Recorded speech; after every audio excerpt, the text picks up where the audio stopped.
grasses rather than the old invasive grasses start to come back. And as a consequence of taking our buffalo, and again, they do roam. You don't keep them in real tiny pastures.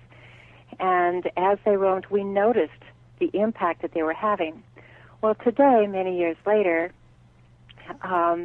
we now have in excess of 180. We generally have between 180 and 200 head.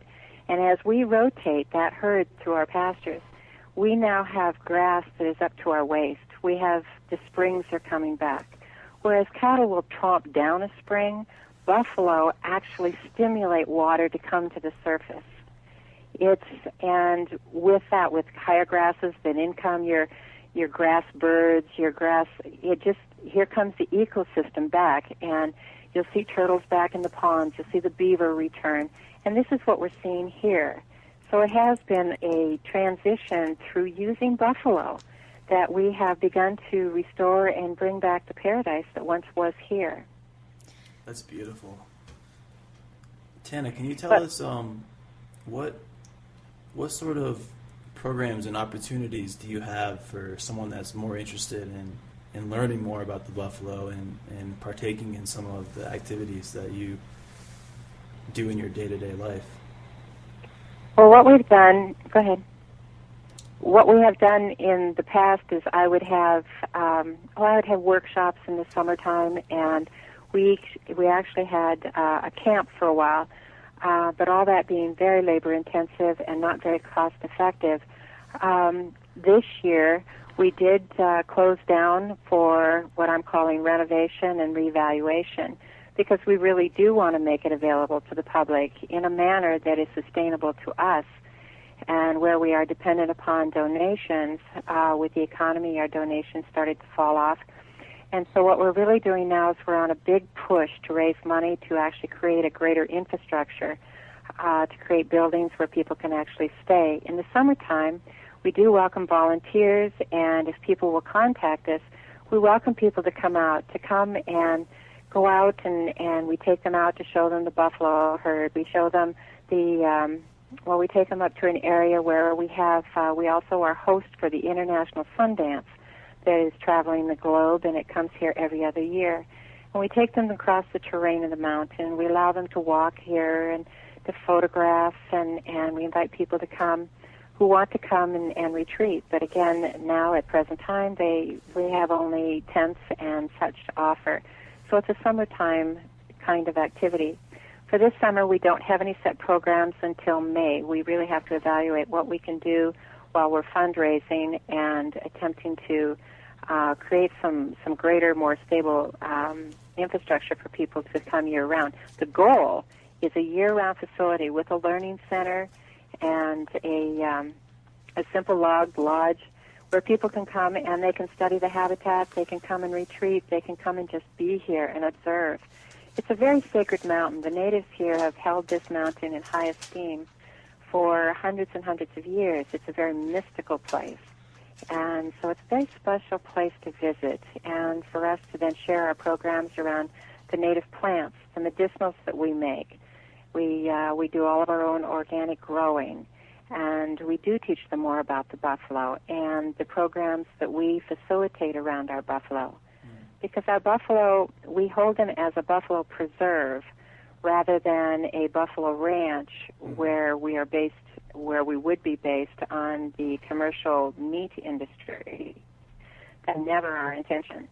Our buffalo have never been in a corral. They've never been through a sorting system. They are completely free range and roaming.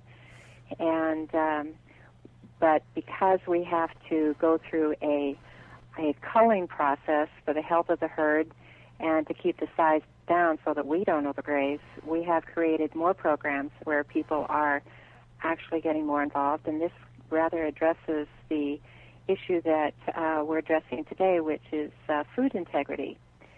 And I have to tell you, it's kind of an interesting story because we were culling in the field. I would bring in special sharpshooters to make certain that everything went very clean and very without any chaos for the herd.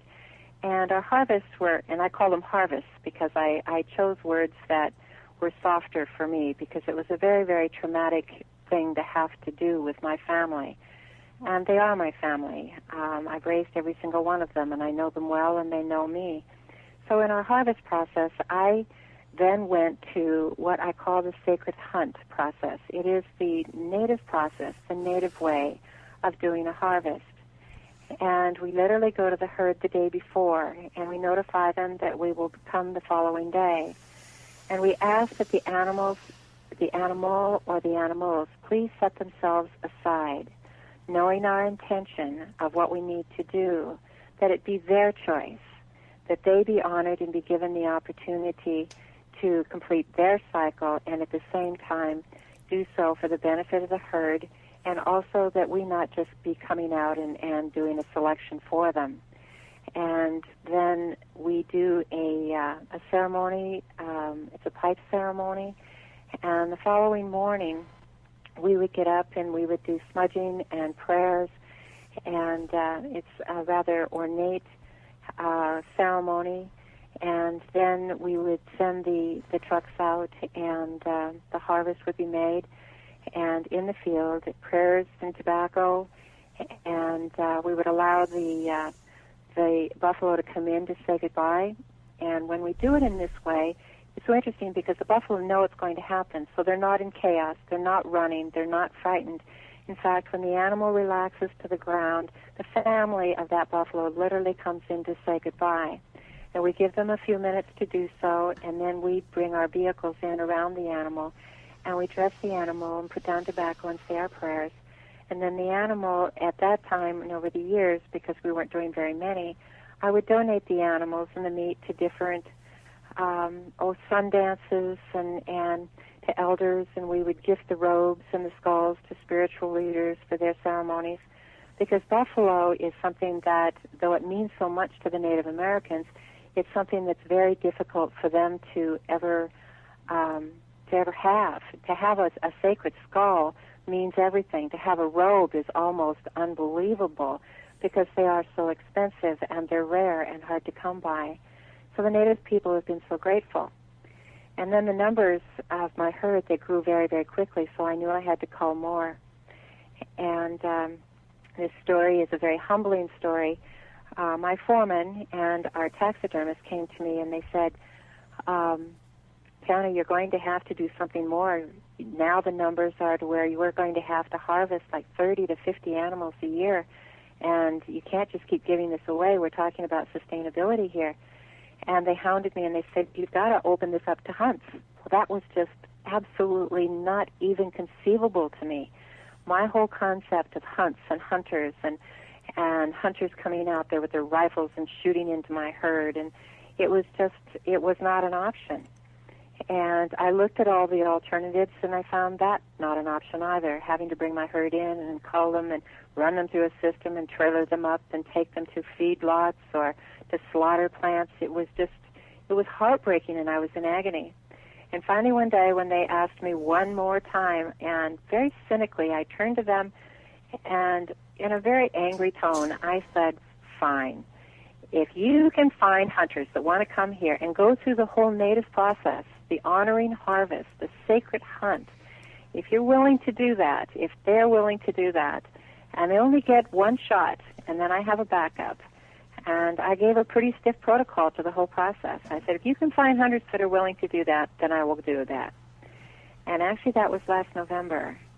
And just to make a long story short, they came back very quickly and said there are many, many hunters who would like to do this. And as a consequence, we have had many hunts over this winter now, and because it is in the wintertime when we harvest, and they've humbled me. They come back off the mountain and they hold my hands, they hug me, they've got tears in their eyes, and they tell me what a magnificent, amazing, honoring experience